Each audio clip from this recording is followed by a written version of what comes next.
vessel you're on is actually an anti-piracy yacht recovery boat. Yes, it looks like a 62S azimuth. We took it out of the factory, put it in a different factory in Virginia. The entire hull is up armored. She'll take a 7.62 round anywhere. In the engine room back, she'll actually take a 50 cal. The windows on board are Mylar, so she'll take 7.62 if you're familiar with weaponry.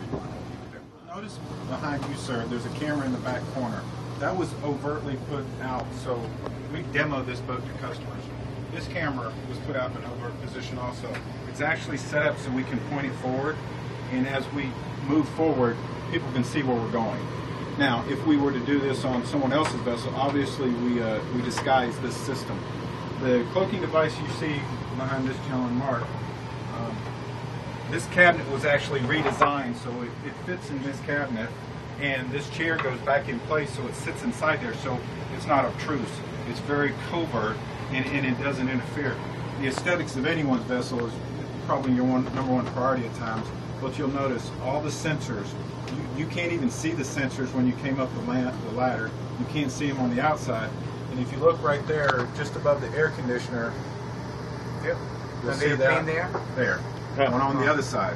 So the average criminal is not going to be able to even identify that coming on a vessel, because he does not have the methodical plans like you would do if you're robbing a bank, a jewelry store, or trying to break into a U.S. embassy.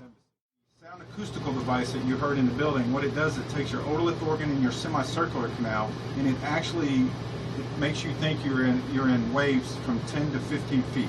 It gives you seasickness. When you combine that, standing on a vessel that's rocking less than 1 inch, you will induce seasickness in less than 5 minutes. You will go to your knees in less than 5 minutes.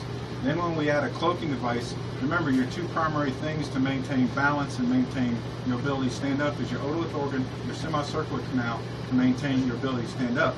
But more important than that, to maintain balance to walk, is visual. Once we remove your visual acuity and then we disrupt you with noise, you lose. I don't even have to worry about you. You will fall off the vessel. I tested this entire system and it took me 6 hours. And I know the system. And you know what's getting ready to happen. I'm getting ready to tell you I'm going to smoke this room out, and you're still going to hit a point of anxiety. Do not get up, do not stand up. It's not going to bother your throat. It's not going to do anything. What I want you to think about during that quick second is how you're going to explain to your customer, you can't feel what's going on, your ears are hurting, you can't see, all of a sudden you start getting nauseous, and oh, by the way, this little tinge in your throat, you're going to go, is that pepper spray? Or is that something that's going to put me to sleep? Oh my goodness, I need to get off this vessel. So when you take all those human factors and add stress to a criminal who thinks in 3 to 5 seconds, he's going to do one thing. He's going to go find the next boat that doesn't have your system on board. Okay? Now I'm going to continue to talk through it, because if you sit here and you don't notice, it's going to take about 3 to 5 seconds to start filling up the room. Now again, we're at the seconds of 4 seconds, we're going to totally fill the room up. That's what it's going to do. Notice how it continues to fill. That's one canister. Now again, take a deep breath, you'll see that it doesn't really do anything. Yeah, okay. Okay, now, when the alarms go off, like you would have your lights flashing, your alarms going off, and if your sound barrier was going off, the first thing you're going to do with your hands for the sound barrier is to cover your ears. Now when the sound barrier covers your ears, it does you no good. Rodney, open the back door. Because the sound barrier is actually vibrating your ears. The noise is fake. The noise is just there to bother you.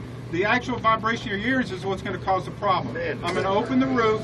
Notice how it's harder to see. Wow. Man, does that work okay? Good. Now, with the roof coming back, still maintain your seat.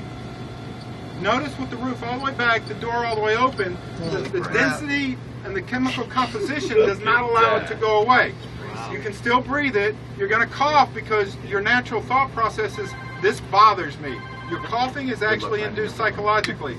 Right now, the phones are going off on the entire system because it's tied to my phone system. Again, look what's going on. You're just barely able to see 3 feet. Push your hand out in front of you as far as you can extend it. That's about 2.5 to 3 feet. Now try to imagine alarms going off, smoke going off, and you just decided at night to rob this boat, it's not a good day for you. Not to mention you can't stand up. You can't even get off this boat and see the back door from where I'm sitting right now. Right. The best thing is, I'm going to get up from my bedroom, I'm going to go outside, and I'm going to actually watch the criminal fall off the boat. I'm not going to have to take out a weapon. I'm not going to have to bother him, because our company is very passive. We don't believe in lethal use. We believe in tasers. We believe in infernos. I don't want to get shot, and I don't want to shoot at no one. So I love a very, very non-lethal system. And the best thing you got to remember about a non-lethal system like this, no one can sue you. So whatever system you put on now, I've been talking for 2.5 minutes. We both just barely can see Rodney. Imagine trying to steal something. You have an anxiety attack. Your criminal activities just went to crap. Any questions? I'll close the top back up just to get you out of here.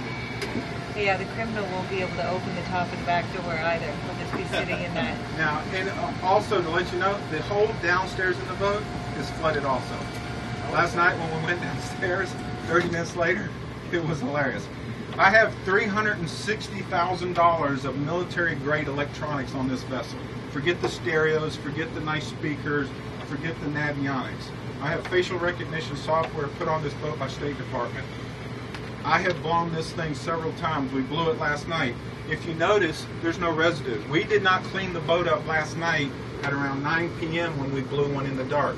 Imagine now, it's dark outside, blowing this and still, in the dark of night, trying to steal something.